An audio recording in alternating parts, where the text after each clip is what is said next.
Hello and welcome to another fun-filled edition of Adam's Music Box, where it was on today, January the 6th, in 1979, that the world got its first glimpse at the famous YMCA. Hope I did that right. Dance that everyone knows and loves. Now, there'll be a lot of double entendres in this episode, and the fact that this took place on January the 6th is just one of many coincidences and entendres and bits of humor. So let's talk about the Village People who are behind this Song of Songs. Now, the Village People initially formed in 1977, and they were led by singer, lyricist, and co-songwriter Victor Willis, and it was all done under the auspices of a French songwriter and music producer called Jacques Morali.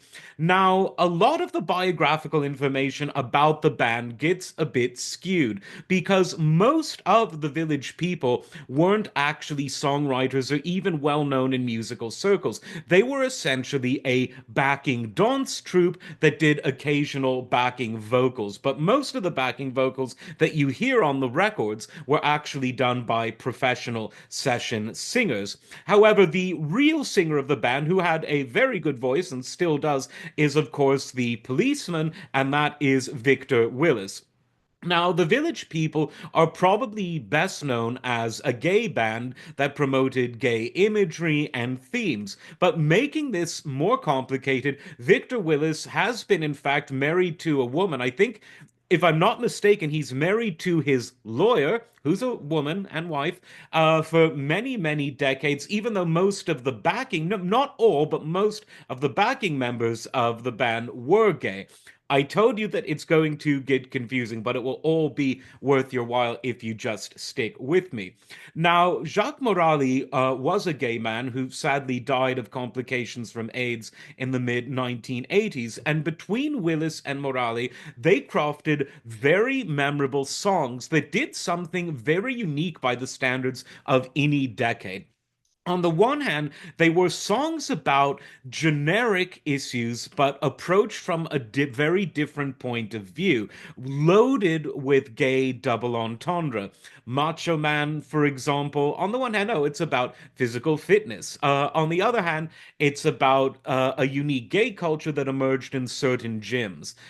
In the Navy, well, it's about being in the Navy, so much so that the US Navy actually wanted to use it as a recruiting anthem at one point until they found out about the double entendre. And I would just love to be sort of the fly on the wall in some admiral's office in 1978, 79, when they said, I could just see, sir, some people have come up with a song all about why you should join the Navy. This was in the post-Vietnam War era, so people needed new recruits, so to speak.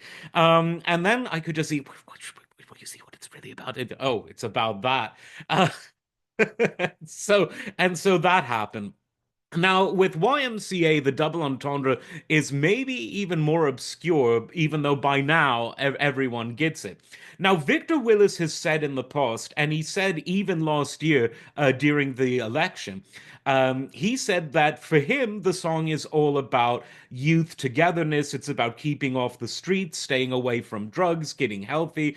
And he said that in his mind, it was always aimed at the black urban community, saying, in other words, get off the streets and get into a wholesome place where you can get yourself clean, have a good meal, etc., the YMCA.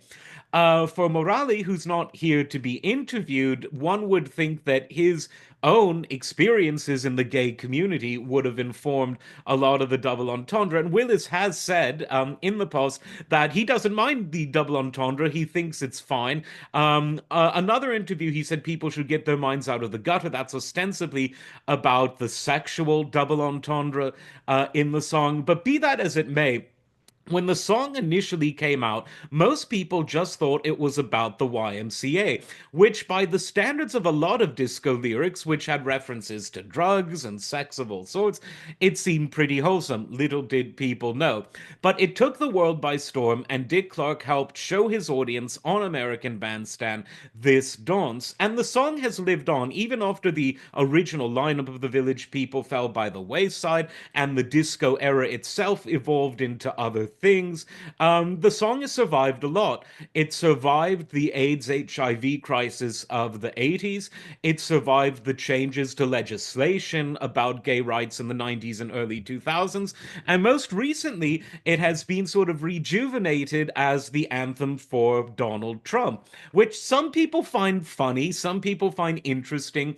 Legally, there have been some interesting questions, but unlike some, Victor Willis has come to the conclusion that he owns the rights to it, and he said, look, anything that gets people listening to my song, I'm happy with. And I'm sure that Donald Trump has, as a businessman, has been very good for Victor Willis's personal business. And so it's a song that can be looked at so many angles. It can be about a message of encouragement for young black kids in urban America in the 70s or beyond, as Victor Willis said. It can be looked at as an anthem. It's sort of promoting gay hookup culture at urban YMCAs. It can be looked at as something that inspires kids of all backgrounds to, get yourself clean, have a good meal, and it can inspire you to vote multiple times for Donald Trump. That's a pretty versatile song, if you ask me.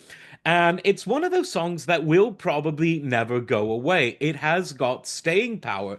And so, more power to the songwriters and to the producers. Again, it was a very well produced song, originally released in late 78, but it was in 79 that the dance craze took off. And you can even see there's a midnight special appearance of the band where the dance craze was just sort of beginning. It wasn't a conscious thing, the YMCA dance, but by 79, that had solidified it and it became a part of the culture. And it probably always will be. I mean, if you go to Donald Trump style fundraisers to this day, someone, usually a very heterosexual person, will be singing and dancing YMCA. So, people always talk about politics healing the divide. Well, this song healed quite a few divides because a lot of people like it. White, black, young, old, gay, straight, Republican, Democrat.